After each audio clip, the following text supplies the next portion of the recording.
আমাদের উচিত হলো এই মাহে রমজানে আল্লাহ পাকের কাছে বেশি বেশি দোয়া করা, আল্লাহ পাকের কাছে বেশি বেশি কান্না করা, আল্লাহ পাকের কাছে বেশি বেশি চাওয়া, যেগুলো চাইতে পারি নাই এগুলো রমজান মাসে চাওয়া, যেগুলো প্রয়োজন এগুলো রমজান মাসে চাওয়া। কারণ রমজানের একটা ফজিলত হলো আল্লাহ রাব্বুল আলামিন বান্দার দোয়া কখনো ফেরত দেয় না। যেই দোয়াই করে আল্লাহ পাক তার জন্য সেটাই কবুল করে নেয়। আপনি অনেক ডিপ্রেশনে আছেন, অনেক কষ্টে আছেন, টাকা পয়সা অনেক দরকার, অনেক ঋণের মধ্যে পড়ে গেছেন, আপনার ছেলেটা কথা শোনে না, আপনার জমিতে ফসল হয় না, আপনার ব্যবসায় বরকত হয় না, আপনি অনেক পেরেশানির মধ্যে আছেন, হরেক রকম পেরেশানি মাথার উপরে আছে। আপনি রবের কাছে চান এই রমজান মাসে তাহাজ্জুদে নামাজে দাঁড়ায় যান, সেহরির পূর্বে আল্লাহর কাছে দুহাত তুলে কান্না করেন, আল্লাহকে বলেন আল্লাহ রাব্বুল আলামিন আপনার এই দুয়ার চোখের পানি নাকে ডগায় আসার পূর্বে আপনার জিন্দেগির সমস্ত গুনাহ মাফ করে দিবে এবং আপনার চাওয়াগুলো আল্লাহ পাক কবুল করে নেবে। যে মাহে রমজানে আল্লাহ পাকের বেশি বেশি ইবাদত করতে পারলে আল্লাহ তাআলা ওই বান্দার জন্য জান্নাতের বরাদ্দ করে দেন। সুবহানাল্লাহ। আল্লাহ রাব্বুল আলামিন কুরআনুল কারীমের মধ্যে বলেন, ইয়া আইয়ুহাল্লাযীনা আমানু কুতিবা আলাইকুমুস সিয়ামু কামা কুতিবা আলাল্লাযীনা মিন ক্বাবলিকুম লাআল্লাকুম তাত্তাকুন। হে ঈমানদারগণ, তোমাদের উপরে মাহে রমজান ফরজ করা হয়েছে। এটা শুধু তোমাদের উপরে নয়, বরং তোমাদের পূর্ববর্তী উম্মতের উপরেও এই মাহে রমজানের রোজা ফরজ করা হয়েছিল। কেন রমজানের রোজা আমি আল্লাহ ফরজ করলাম তোমাদের উপরে জানো? আল্লাহ তাআলা বলেন লাআল্লাকুম তাত্তাকুন, যাতে করে বান্দা আল্লাহকে ভয় করে আল্লাহর প্রিয় হয়ে আল্লাহ তাআলার কাছে আসতে পারে, মুত্তাকি হয়ে কবরে আসতে পারে। আর মুত্তাকি হয়ে কবরে যেতে পারলে আল্লাহ রাব্বুল আলামিন বলেন উইদ্দাত লিল মুত্তাকিন, জান্নাতে যত নাজ নিয়ামত, জান্নাতে যত নিয়ামত, জান্নাতে যত কিছু আছে সব কিছু এই মুত্তাকির জন্য আল্লাহ তাআলা বানিয়েছে। আমরা মুত্তাকি হতে চাই কি চাই না? তাহলে মুত্তাকি যদি হতে চাই আমাদেরকে মাহে রমজান হেলাই দুলাই কাটালে চলবে? রমজান মাসের প্রস্তুতি এখন থেকে নেওয়া দরকার। রমজান মাস এতটাই গুরুত্বপূর্ণ মাস যে রমজান মাসে আল্লাহ তাআলা জাহান্নামের দরজাগুলো বন্ধ করে দেন, জাহান্নামের দরজাগুলো বন্ধ করে দেন আর জান্নাতের দরজাগুলোকে খুলে দেন। যদি কোনো বান্দা এই রমজান মাসে নেক আমল করে আল্লাহ প্রিয় হয়ে যেতে পারে, ওই বান্দাকে আল্লাহ তাআলা 30 দিনের রোজার ওসিলা করিয়া আগামীর জিন্দেগি পুরোটাই গুনাহ মুক্ত রাখিয়া আল্লাহ পাক তাকে জান্নাতের টিকিট দান করে দেন। আজকে আপনি আমি একটা কোনো সমস্যায় পড়ে গেলে চেয়ারম্যানের কাছে যায়, না হলে উপজেলায় যায়, না হলে থানায় যায়, না হলে জেলা পর্যায়ে যায়, না হলে হাইকোর্টে যায়, কিন্তু একটা বার বান্দার সময় হয় না আল্লাহ রাব্বুল আলামিনের কাছে দরখাস্তটা করা।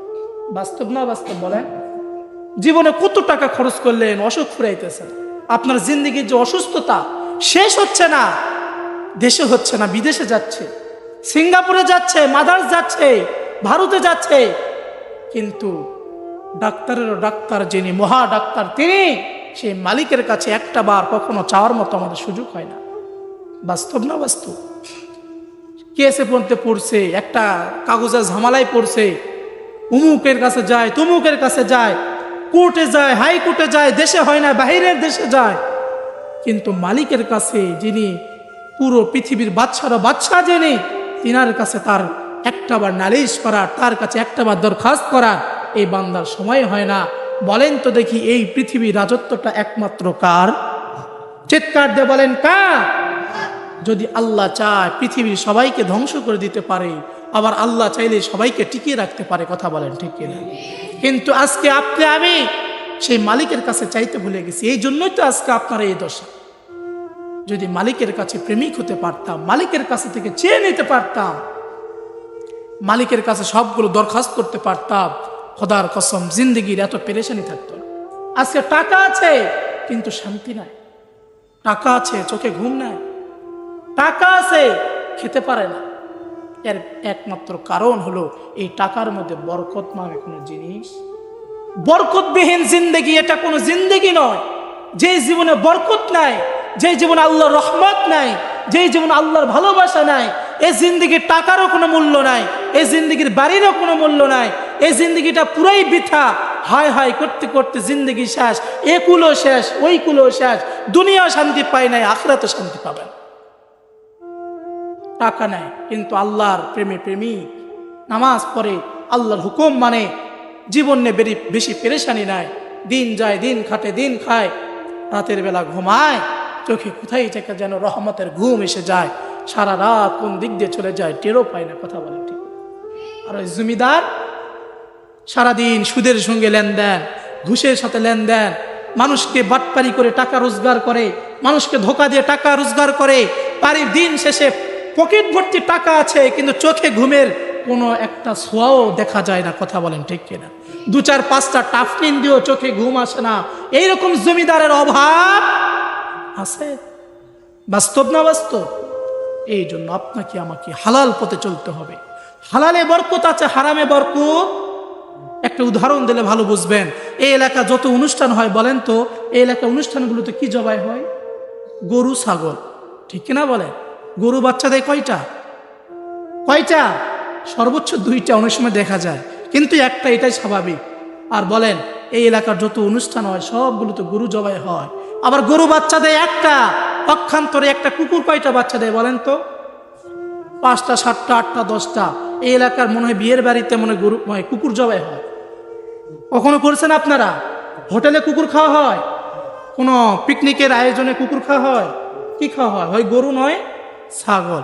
তাহলে কুকুরের বাচ্চা হয় 7টা, 8টা, কিন্তু কুকুরও কোথাও জবাই হয় না। গরুর বাচ্চা হয় একটা, গরু এত জবাই হয় তবুও গরু দেখতে পাওয়া যায় অনেক বেশি, কিন্তু কুকুরের দেখা খুব কি বেশি? পুরো এলাকা জুড়লে কয়েকটা। তার মানে হারামে বরকত আছে আর হালালে বরকত দিয়েছেন তিনি কে? বলেন তিনি কে? আল্লাহ পাক বলছেন, বান্দা জিন্দেগিটা আমার সঙ্গে মিলাও, আমি তোমার জন্য যথেষ্ট হয়ে যাব। হাসবুনাল্লাহ ওয়া নি'মাল ওয়াকিল। যে আল্লাহর উপর তাওয়াক্কুল করে আল্লাহ পাক তার জন্য যথেষ্ট হয়ে যাবে। ওহু রব্বুল আরশিল আযীম। তিনি হলেন এমন মালিক, যে মালিকেরও মালিক আছেন যিনি, তিনি হলেন আপনার আমার মালিক, তিনি হলেন আল্লাহ। পৃথিবীর কেউ যেটা পারে না, পারেন কে?